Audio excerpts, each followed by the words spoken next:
This is the Sixth Man Show, an Orlando Magic podcast, with your hosts Luke Sylvia and Jonathan Osborne, covering all things Magic basketball. By fans, for fans. Go Magic.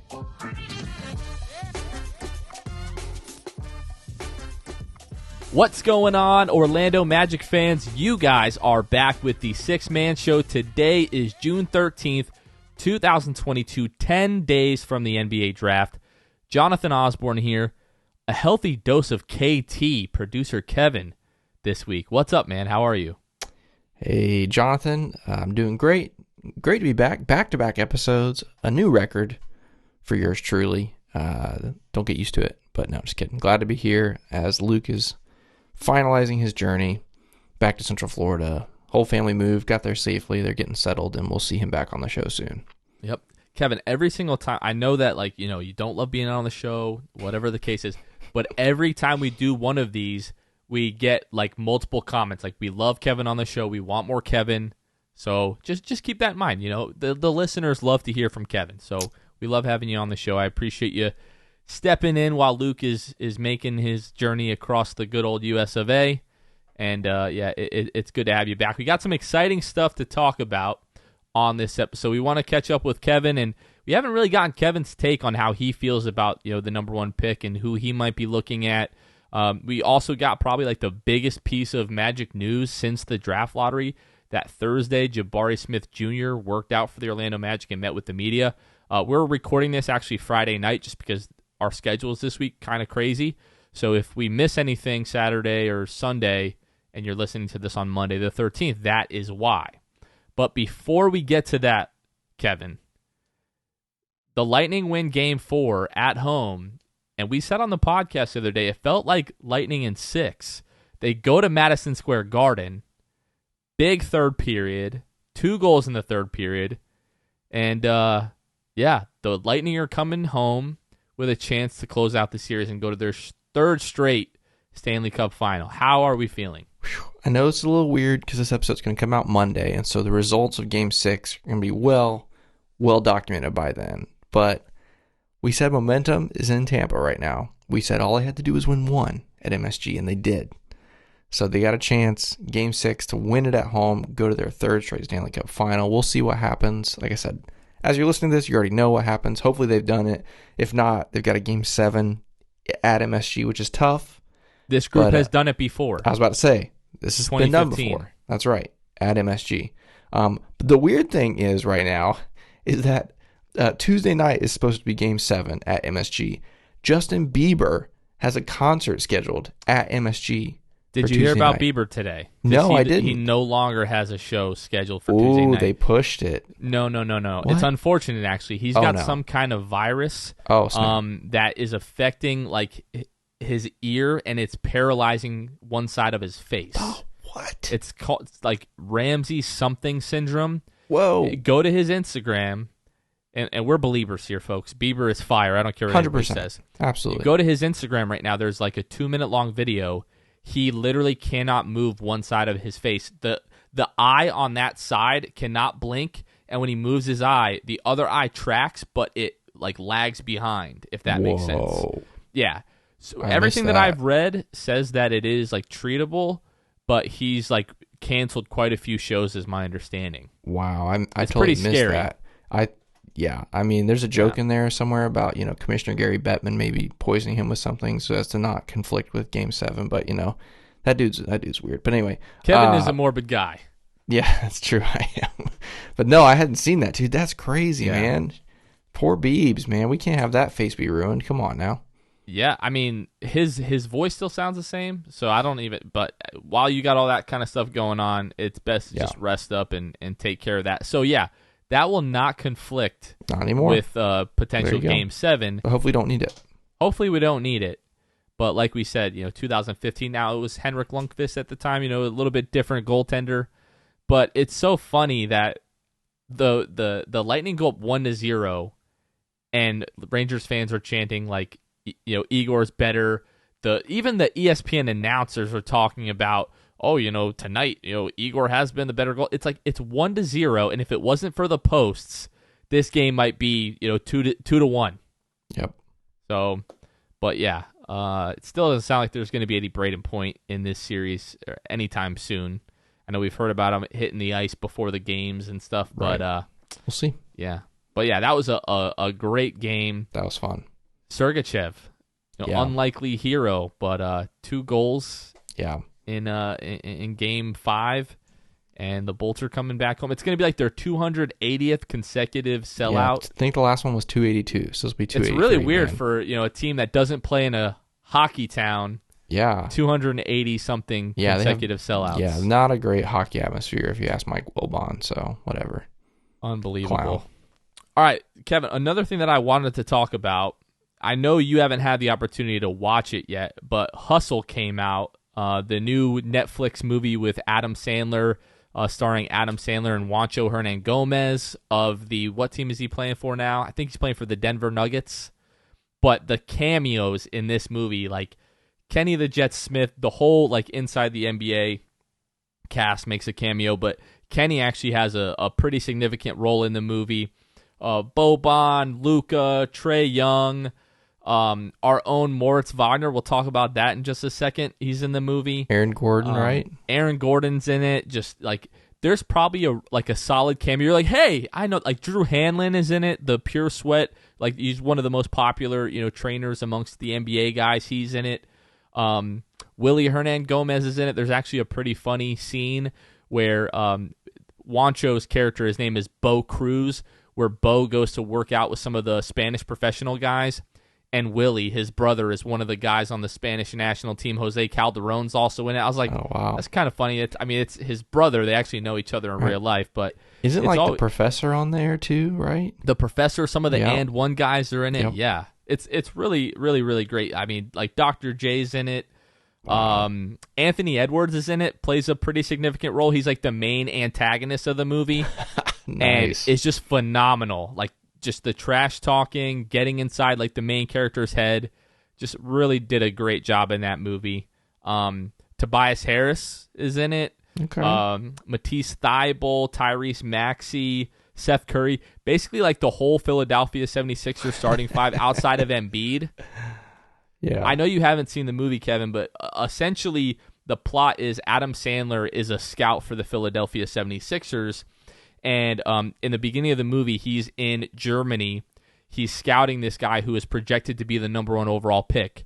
They're calling this guy the German MJ. I forget what his first name is, but his last name is Haas, and Moritz Wagner plays this character.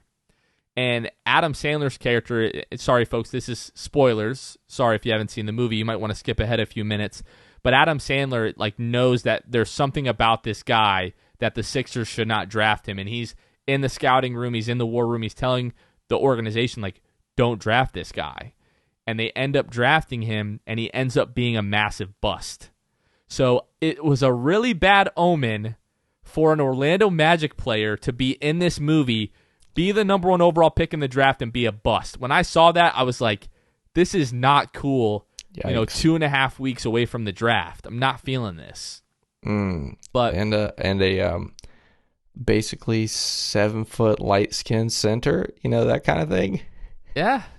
Well, hey, I mean, Chet Holmgren is it's a different frame, right? I think, but if that's the case, it's just it's completely, it doesn't mean anything whatsoever. Right. It's fiction, but it's just a crazy coincidence. That really and is. I saw that, I was like, just 2.5 weeks away from the draft, this does not feel right. I'm not okay with this. Yeah. So here's my question for you. Like you said, I haven't seen it yet, so I can't speak to this. But a lot of basketball movies have been made over the years. I'm not necessarily asking, for you to rank it with some of the greats, but like, is it up there? Like, is it a good movie? Like, it's a good movie. Yeah. My understanding is that like the plot and like the story was written by the same guy that does a lot of the like My Player in 2K stories, which can be like very generic and cheesy. Yeah.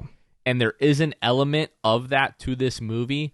I would give it like, just as an overall film, like a solid B- maybe. I didn't think the plot was incredible. Juancho has some really strong moments as the main character, but he also has some other moments where it's like, okay, like the disbelief has now been kind of suspended a little bit. Yeah. But the cameos in the movie is to me is like really the hallmark of the movie. It's just every 5 minutes you're like, oh, I know that guy. Oh no, I know that guy. Yeah. Oh, they got that guy. Like it's that the whole movie, which keeps it really fun. If you're a basketball fan, it's a must watch. In my opinion, it's not like with the Coach Carters or the Hoosiers or even the Space Air Jam. Buds. You know what I mean? Right. Space Yeah, I got you. Jam. Yeah. What was the other one that I was thinking about? Oh, Space do you Jam remember? 2. I haven't even seen Space Jam 2. Oh, okay. Have you? Most of it, not all of it. Thoughts? It was fine. Yeah, It was fine. I thought the preview was better than the movie. The preview got me really That's excited. never good. Yeah, the preview I was like, because I was really skeptical. 'Cause I'm a huge Space Jam fan. Love the movie, the original.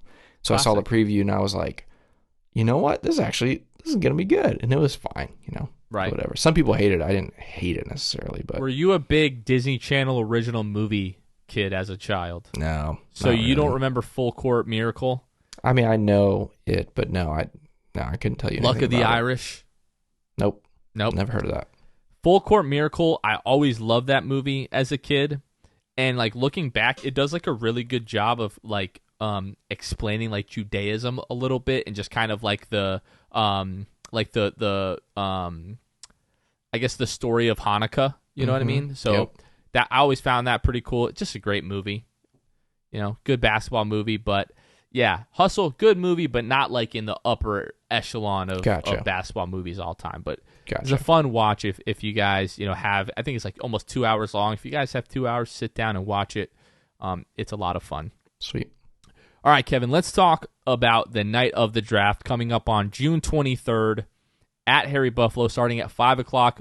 We will be there from 5 o'clock to 6:30, just hanging out. It's going to be a pretty laid-back atmosphere. It's not going to be like the draft lottery party. We're not going crazy. Just kind of if you guys want to come and hang out with us before the draft, we're going to be there hanging out, having food, maybe a cold one. But if you guys want to come out, we're going to hang out there until 6:30, then walk over to the Amway Center. We're going to sit in section 106 at the draft party, all try to sit together, enjoy the pick together. We'll cheer the pick, all that kind of good stuff. Kevin's going to talk more about that a little bit later, wants to share his thoughts.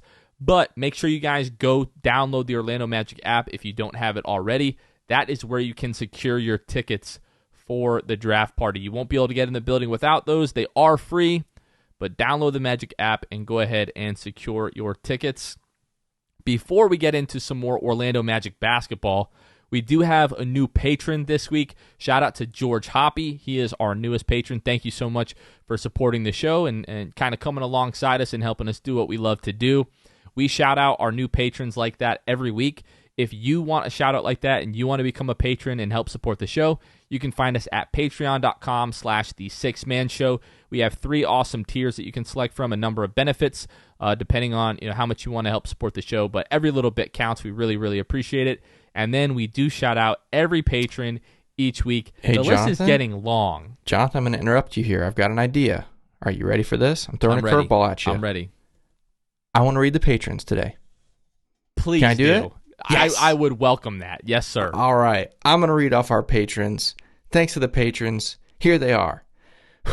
Court Cousins, Drew Gooden, Armin, Keith Garcia, Zico, Carson Tulo, our buddy Nathan Lynn, Ellis, Jonathan Borges, Norm L, Magic Player History, Julio, Bailey, Matt Lyman, Eric Segovia, Gabe Gaines, Wiffle, Michael Martin, Jamel Miller, Michael Salapon, Franz Goda Fichot, Ryan Singh, Blake Bickerstaff, The Distract, your boy Dave J, Eric Randall, Pierre A, Wally Akbar, Eli, Migzor's Nostalgia and M&M's, Dylan Holden, Mr. Mikey Joe Thomas, Stephen Walker, Little Penny, O Magic 11, Eduardo Sanchez, BRBS Creative, Dan the Man, and our newest one, George Hoppy. Wow, that was a lot of fun. That's great. You can do that every week if you want now. Like if you just want to, like if you don't want to be on the show but you just want to jump in and like hit the patrons, that is totally fine with me. And folks, the list is getting long. I don't know how much longer we're going to be able to read every name on there.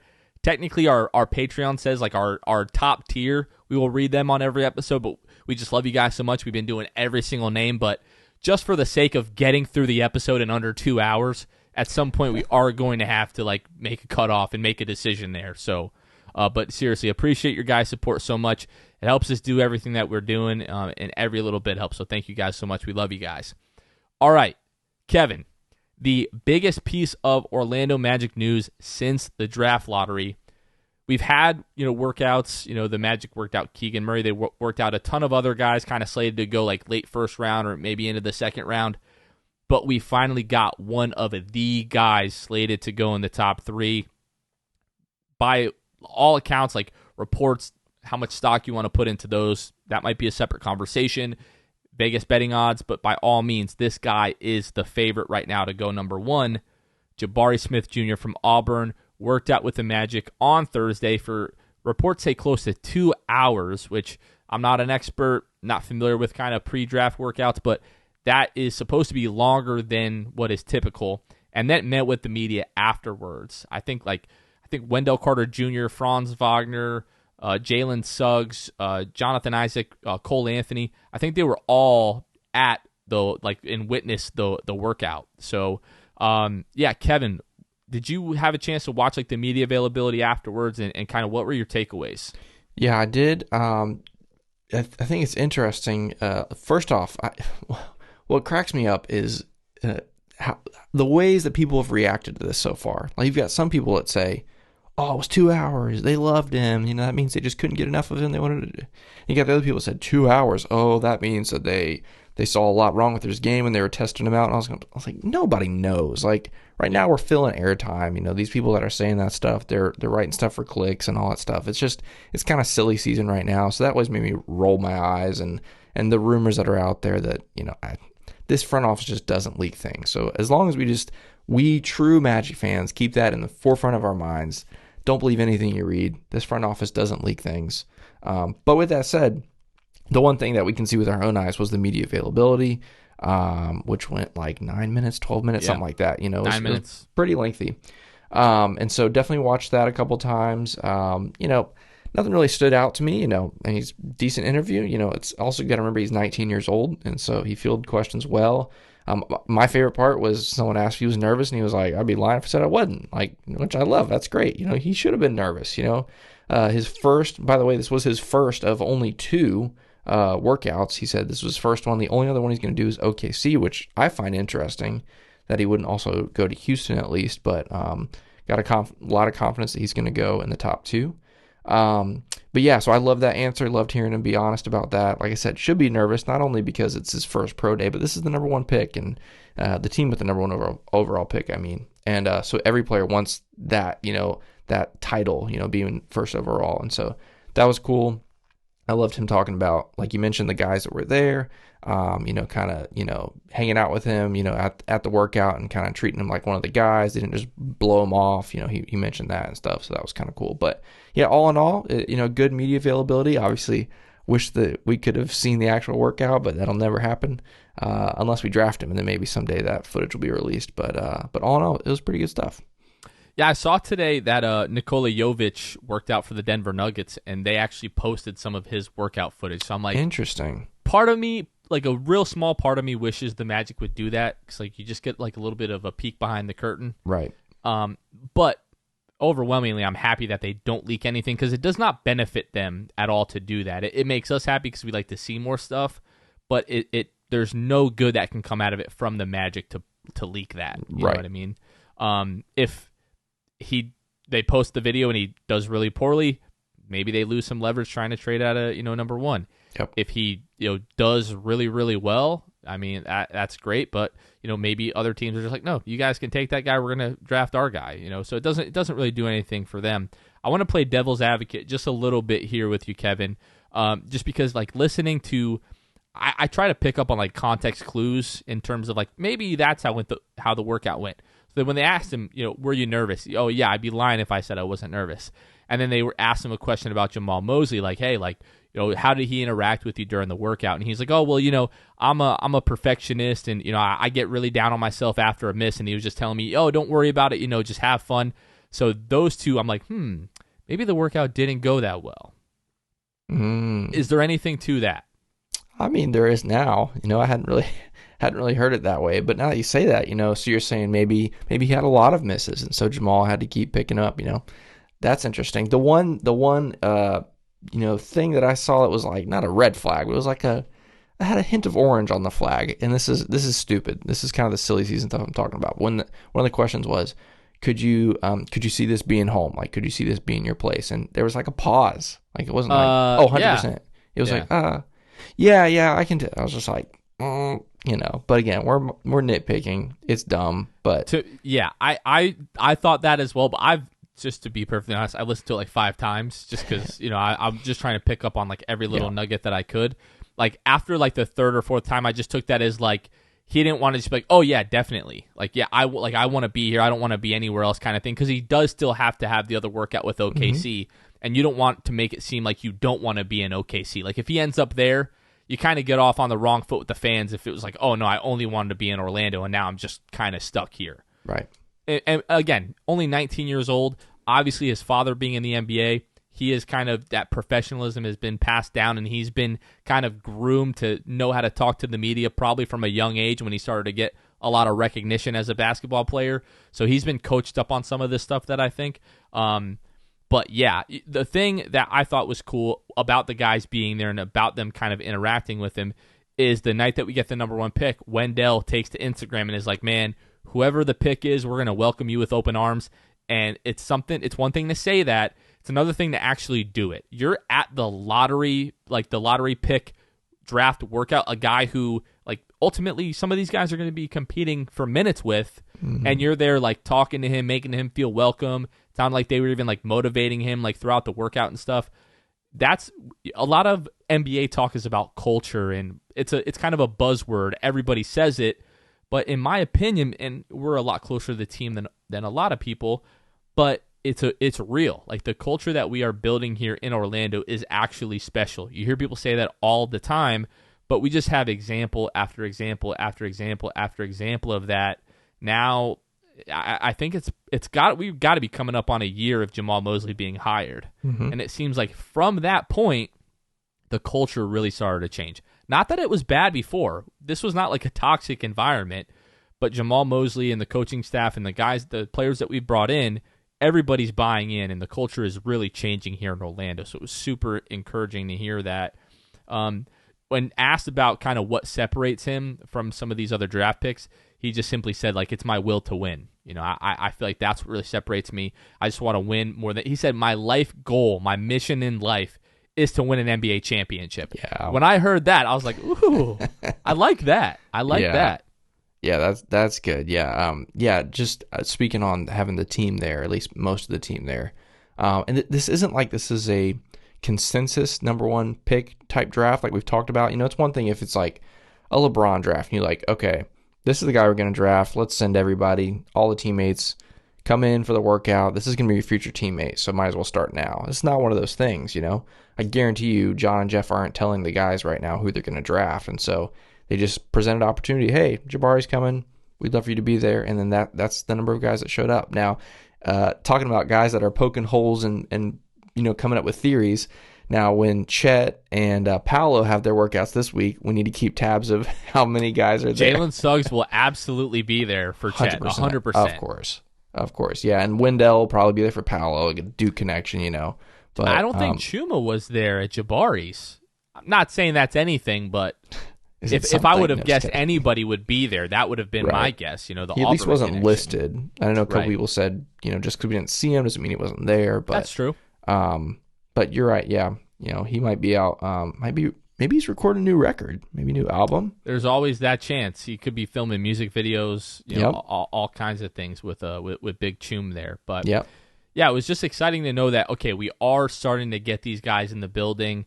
Like you said, he mentioned he was going to work out for the Magic and OKC. I think that is more just like there's no way he slips past 3. Sure. So he's just trying to go as high as possible. If he's not 1, he's going to be 2. I don't see any scenario that he slips past 3. I'm sure his agent has told him that as well. So it's like, thanks for the invite, Houston, but if you guys are where we end up, we'll be happy. But there's no way he slips past that. So I kind of get why he might not be working out with them. But it sounds like, Chet and Paolo are going to be sometime this week, so that's going to be pretty exciting. I'm going to really be looking to see how long those workouts go. Because if both of those guys are just like an hour, then the pot thickens. And then it's like, okay, they either really love Jabari or they really hated Jabari. Yep. So to me, that will tell us something. Sure. If those workouts are shorter than his. What do you think about that? Oh, yeah. Yeah, I mean, once again, we're kind of falling into the same trap in some ways. This is silly season, and we're just trying to find anything and everything. What the heck else are we going to talk well, about? I know, but I'm saying, but you're 100% right. Like, if it comes out that, Chet was 45 minutes and Paolo was 3 hours, and you had Jabari at 2, it's like, what the heck does that mean? Yeah, I think it doesn't mean anything yet. Right. Once we have a bigger sample size, we could start to piece some things together. And that's another thing I was wondering earlier today is, like, especially for guys like John and Jeff and Matt Lloyd, who was a part of this process, obviously, up until, a week ago or whatever it was, and their whole team, they've been working on this draft class for a long time. It's not like they waited for the lottery and it's like, oh, let's figure out who we want to draft. So I've always been curious, like, how much do these workouts really play into the choice, in my mind, I'm assuming it's like 97.4% has already been done. And it's like this little workout is maybe like 2.6% of their grade or something like that. It's like maybe it can bump you from a B to an A. But outside of that, it's like I really don't know how much they play into the actual draft process, other than the biggest one is the face-to-face interaction, like the personality and the character and like how they would fit chemistry-wise with the team. That's the biggest thing I think they probably get out of these workouts. But as far as like their abilities, with the basketball or on defense or whatever, they pretty much, I would assume, know what they have. But that's just kind of something I was thinking about. But that'll be interesting to see later if they talk about, if that workout influenced their decision with the pick. I was thinking about this earlier too, and I think maybe there's an element of just like, okay, this is probably the most high-pressure basketball situation this kid has ever been in. It's essentially a job interview to be the number one pick, just to see how he deals with that pressure. Like, if he completely bombs and is, like, throwing up, blah, blah, blah, blah. But Dante talked about this. He actually just made an appearance on the Orlando Magic UK podcast. He was saying, like, 15 years ago, they worked out some kid in the draft, and he was, like, throwing up and just, like, literally could not get through the workout. He was so nervous. And that guy went on to become a Hall of Famer. So he didn't drop any names of who it was, but it's just interesting that sometimes the workouts can go really poorly and it doesn't actually end up meaning anything in terms of like the player. Right. Raptors fans, whenever we start talking about Scotty Barnes and Jalen Suggs, and they like to disparage Jalen Suggs, they try to point to the fact that there is rumors, I don't even know if it's actually really been reported, but rumors that Jalen Suggs performed very poorly shooting the basketball in his workout with the Raptors, and we now know that the Raptors are the only team that Jalen Suggs worked out with. He didn't work out with any of the top three last year, Detroit, Houston, or Cleveland. Toronto was the only team that he worked out for. And they say, oh, he purposely threw the workout because he didn't want to be here. That's why we hate him. That's why we don't like him. And I'm just like, look at the season he just had. He shot 21% from three. What makes you think he did that the whole season on purpose because he didn't want to play for the Raptors? Right. Like, get over yourselves. Yeah.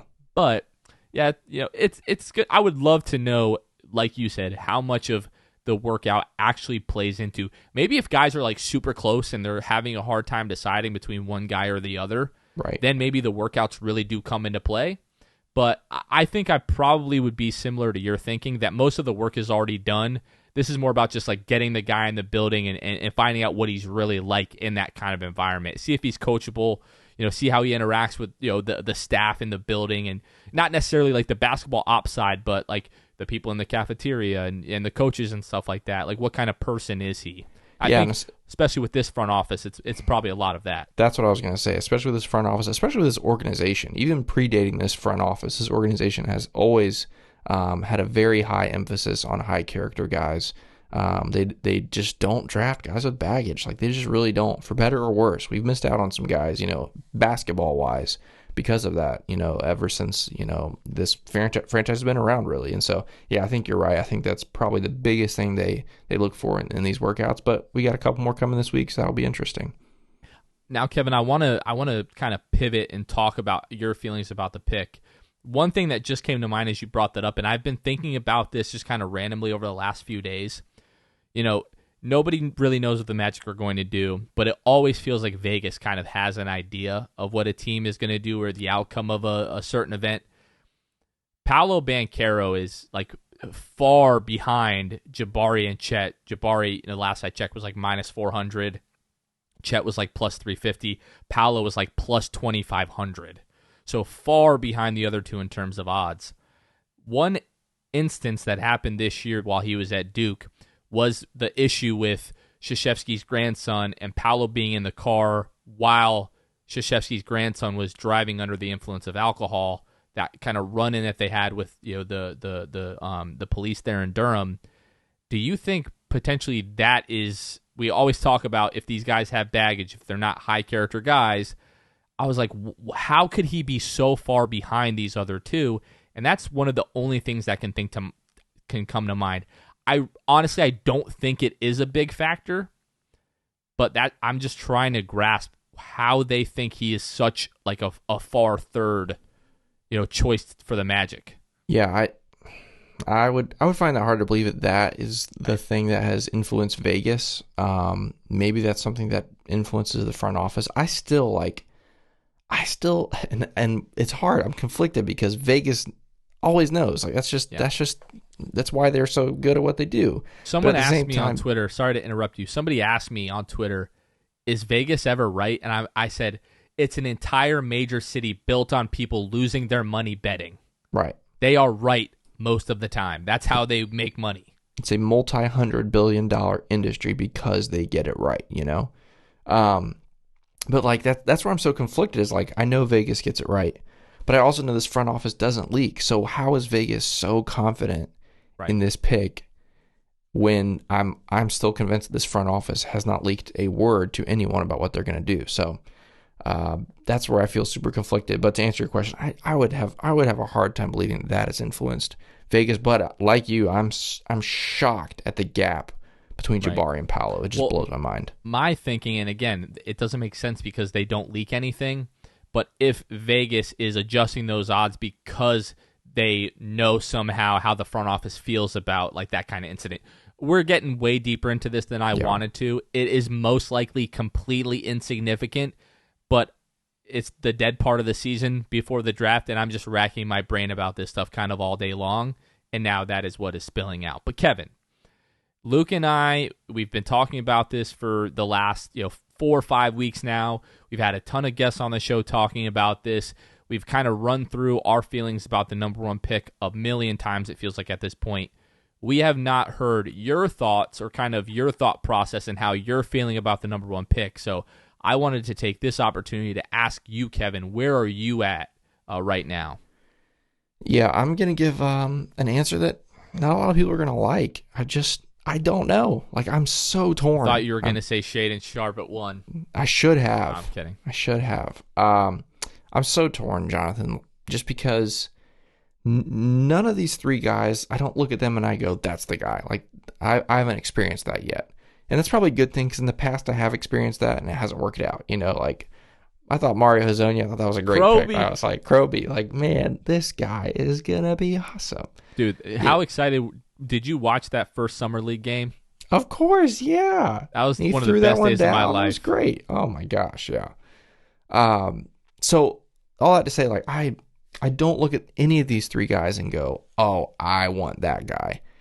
But in the same vein, I'm also at the point now where I fully trust the front office, probably to a dangerous level. Like and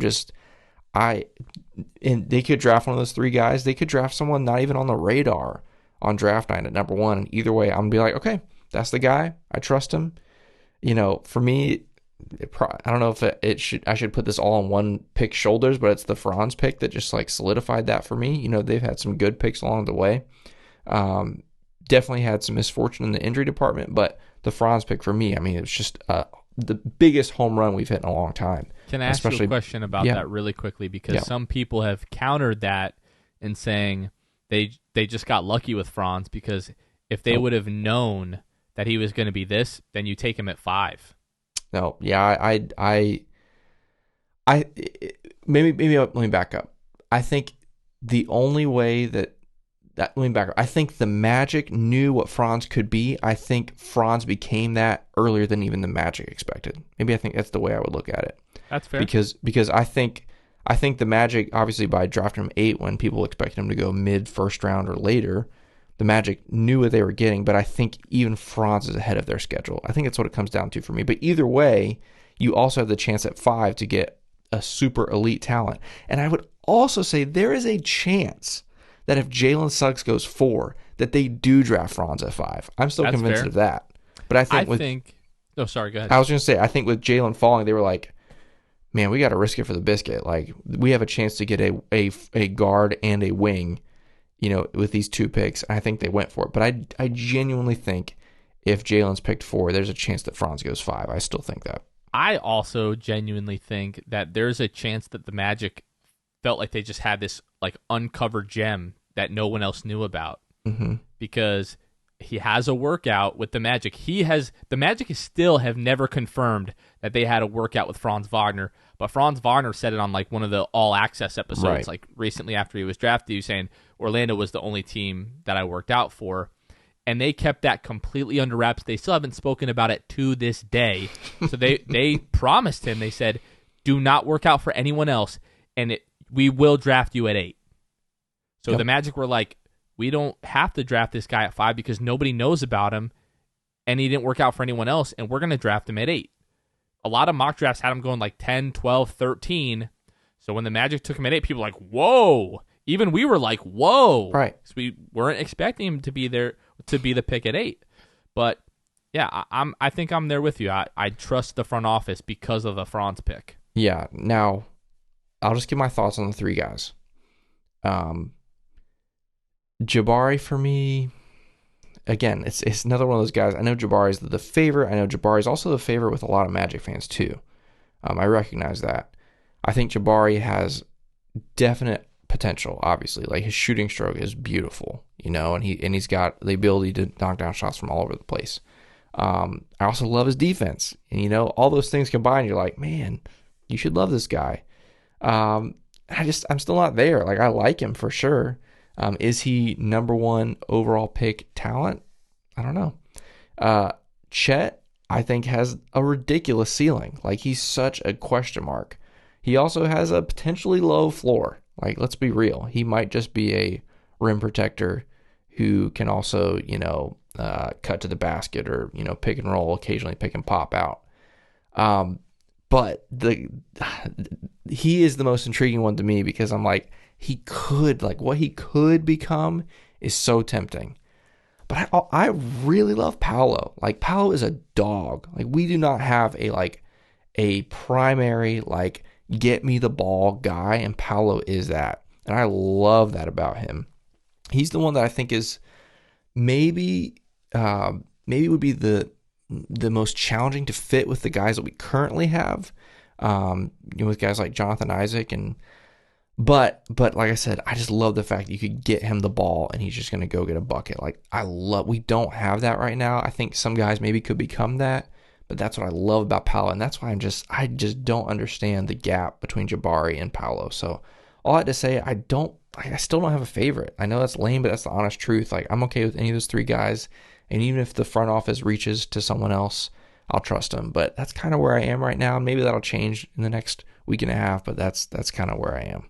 So we have a poll up on Twitter right now, and it's got 391 votes so far. Jabari with 52% of the vote, Chet 29, and then Paolo at 19. So Jabari is like by far and away the favorite, and then Chet is kind of trailing behind, and then Paolo is just like being like kind of left in the dust. But again, it's no secret that I'm kind of leaning Jabari, but let me make this clear again. I like the idea of Jabari. If the Jabari that we saw at Auburn is just going to be like, is his floor, and he's going to get a little bit better at all of those things, and that's going to be him, to me, he's not the number 1 pick. You have to pick Jabari if you're confident that he is going to evolve in these other aspects in terms of a ball handler and as a playmaker and facilitator for others, and he's going to evolve into like your primary scorer, and he's going to become this like alpha personality. If you have any question marks about that, then he's not the number 1 pick. To me, those things, if you believe he's going to become that, then to me, you go for him. He's the safest pick. He's going to fit so well with the team. He's going to have a high ceiling. And then to me, it's Chet because of the things that you mentioned. bar minimum, he is going to be an elite rim protector, like Right. elite. From day one, he's going to be incredible, I think. I don't think he's ever going to put on a significant amount of weight. So if you're one of those people buying and drinking that Kool-Aid, I'm sorry to tell you, he's never going to have like this bigger frame. He's always going to be a more slender kind of guy. With Chet, it's like, what does the offensive ceiling look like? Because if you believe he's really going to be able to handle the ball and, behind the back and cross guys over and take them off of the dribble and get to the rim, then this is a guy that we've never seen before. Like, I'm not going to say he's better than Kevin Durant, but that's not Kevin Durant. Like, people are comparing Chet's handle and everything. It's not Kevin Durant. No. It's something completely different, especially when you add like the rim protection. And Kevin Durant can be a great defender in his own right, but this is a very unique prospect, the likes of which we have never seen before. My concern with Chet, again, is just like the durability, and can he reach that offensive ceiling? Because if not, then he's just like, I don't know, 25% better than Rudy Gobert.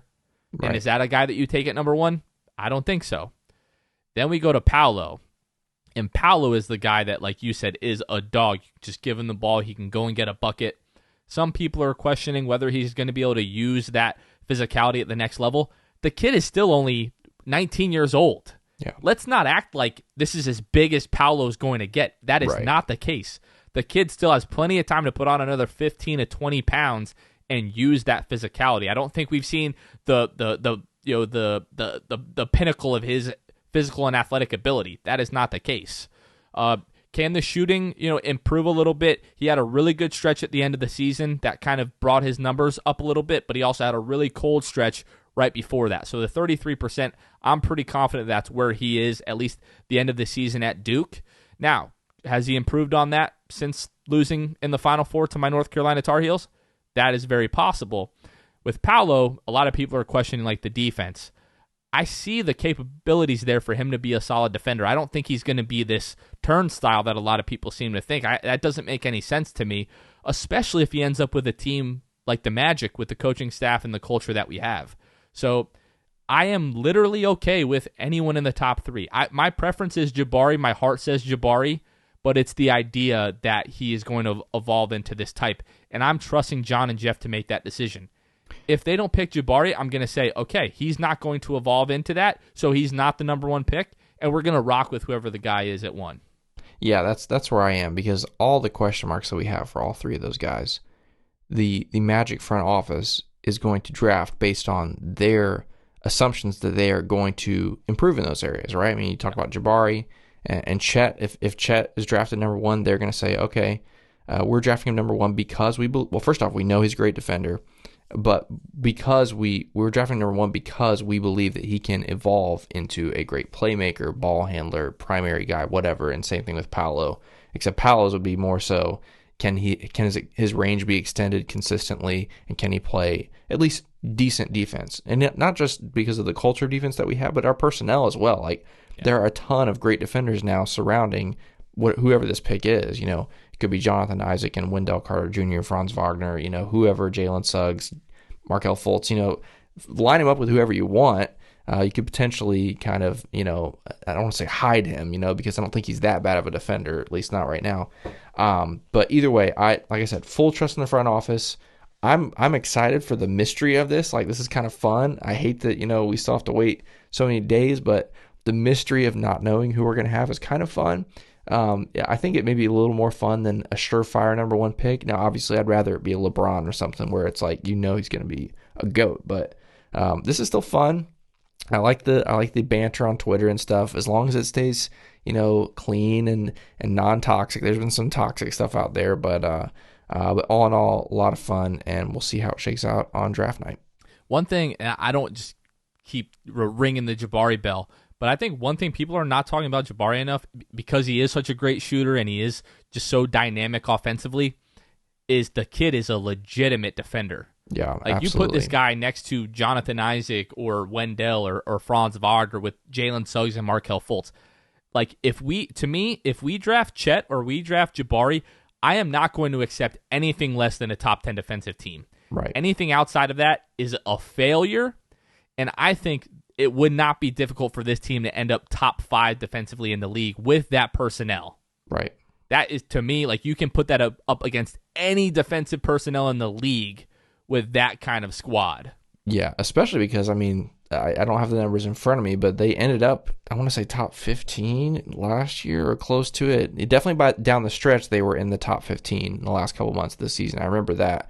But I remember their defensive numbers kind of skyrocketed overall as the season went on. I know Jonathan's looking it up right now. But either way, those guys absolutely, like, especially, I mean, yeah, Chet and Jabari perimeter defense is legit. Like, and the idea of pairing him with like Jonathan Isaac, they could switch everything. They could switch every positions, all 5 positions, him and Jonathan Isaac, which would be a lot of fun. That definitely does excite me. And like we talked about earlier, Paolo's defense for me is not a super huge concern. I think he has a lot of other pros that potentially outweigh it. But in this era, having guys that can do both is super important. So definitely Jabari and Chet kind of lead the way in that category. All right, so the Magic, and you're right, I was looking it up. The Magic actually finished 19th on the year in terms of defensive rating. But for the better part of like the first half of the season, Kevin, they were like 26th, 27th in defensive rating. From January 1st to the end of the season, they were top 10. They finished 10th in the league over that stretch in defensive rating. So to me, that you add one of those guys, Jabari or Chet, and 10 should be the floor. Like, right. Add Jabari and Chet, healthy Markelle, and a J.I. Yeah. 10's the floor. Well, Jabari or Chet. I would love to add them both. Well, sorry, yes. Jabari, I would love Chet, to add them both. One of them, Markelle, J.I. Yeah, 10 is the floor for sure. Yeah, so you say it's fun. It's anxiety-inducing for me. Like, thinking of who the pick is going to be, and just like, I know there's going to be a part of me that is going to be slightly disappointed if it's not Jabari, because I just, like, I like the kid. I like the way he plays. Out of the 3, his game is probably the most similar to mine in real life, and I always kind of gravitate towards those kind of players. Interesting. I'm a sniper, bro. That's what I do. Okay. My handles are, they're okay.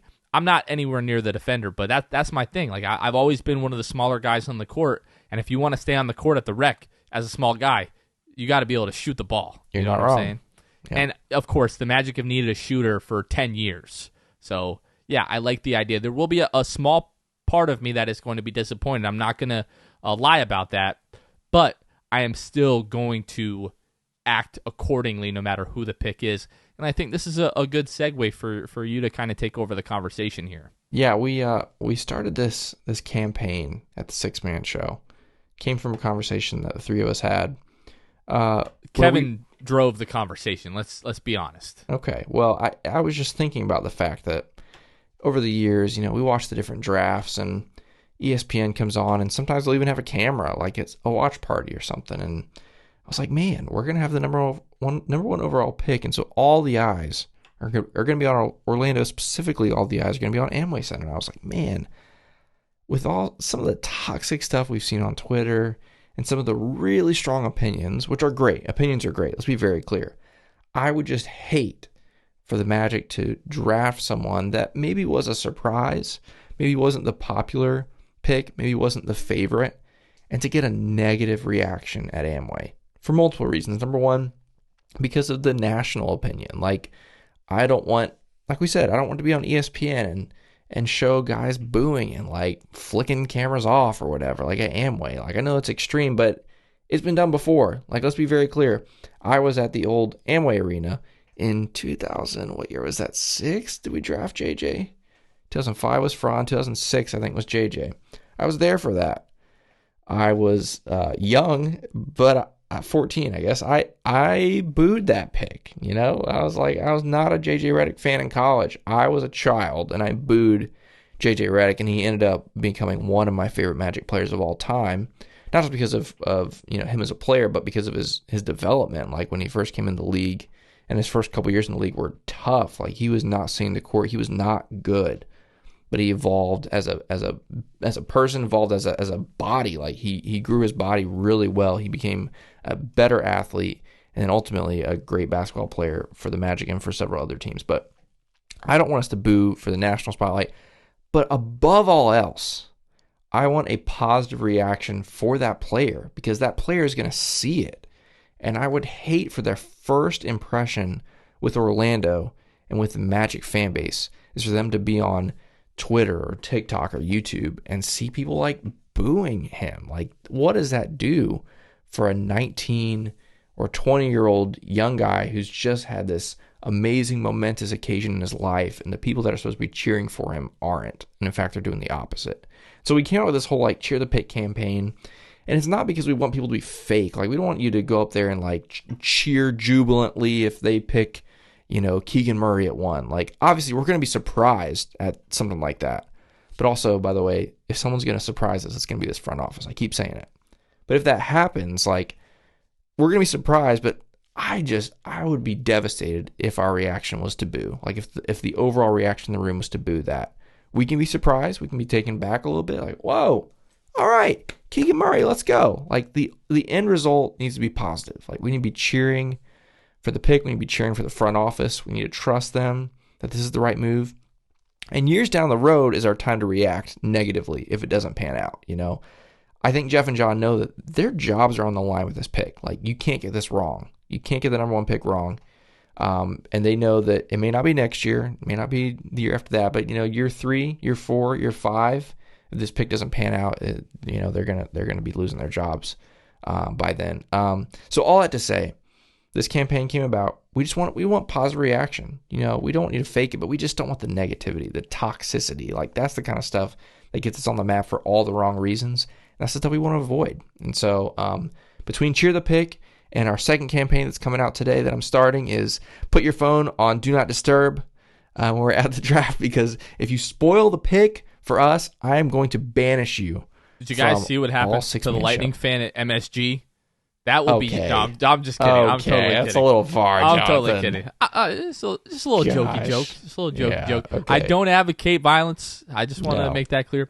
But we will be very disappointed in you. Yes. We won't be mad. No. We'll be so disappointed in you. Yep. So anyway, those are my 2 things. Yeah. Cheer the pick and don't ruin the pick. That's what it should be. Cheer the pick, don't ruin the pick. Don't be that guy. And we're not trying to like be like, oh, we are like the authority for all Magic fans, and you guys need to do what we say because it's the right thing to do. Like, I welcome people disagreeing and like wanting to draft other guys, and that's totally fine. The thing that has been bothering me is the people that are like, I'm gonna do X, Y, and Z if this is the pick. Like, let's just all relax. Like 5 weeks ago, we were all like, we just want to be in the top 3. Give us Chet, Jabari, or Paolo. That's all we want. And now that we have number 1, it's like, oh, forget about that. I have this argument with people all the time. Like, now that we have quote unquote like adult money, and whenever we're talking about food establishments and people are like, oh, Taco Bell sucks. That place is so cheap. That place is garbage. Like, don't forget about how much you loved and cherished Taco Bell when you were a junior in high school and you got your check from Winn-Dixie and Taco Bell was holding you down at like 11:30 at night. Like, let's not. Like, beggars cannot be choosers. You appreciated it at one point. You wanted it more than anything in the world at one point. And now that we have it, we're acting like we're too good for these other guys.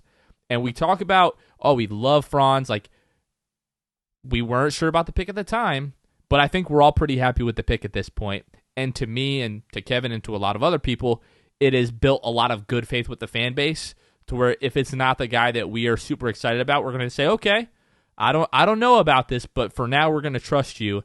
And again, you don't want the players first. This player is living out their dream on this evening. When they are the pick, it would be really the crappiest thing in the world for them to see the fan base that they just got selected as the number 1 pick in the draft to see them booing him. That would just not be a great way to start their relationship with the fan base. So that's why we're trying to do what we want to do. You can want to pick whoever you want to pick. That's totally fine.